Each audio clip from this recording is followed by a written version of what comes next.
Oração de hoje.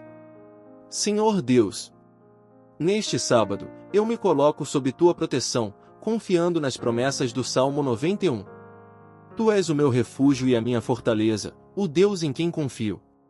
Livra-me de todo mal, de perigos visíveis e invisíveis, e cobre-me com tuas asas de amor.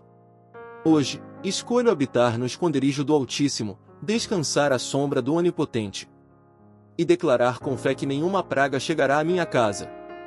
Porque tu ordenas aos teus anjos que me guardem em todos os meus caminhos.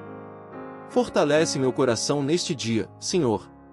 Que este sábado seja um tempo de paz, de renovação e de gratidão pela tua fidelidade.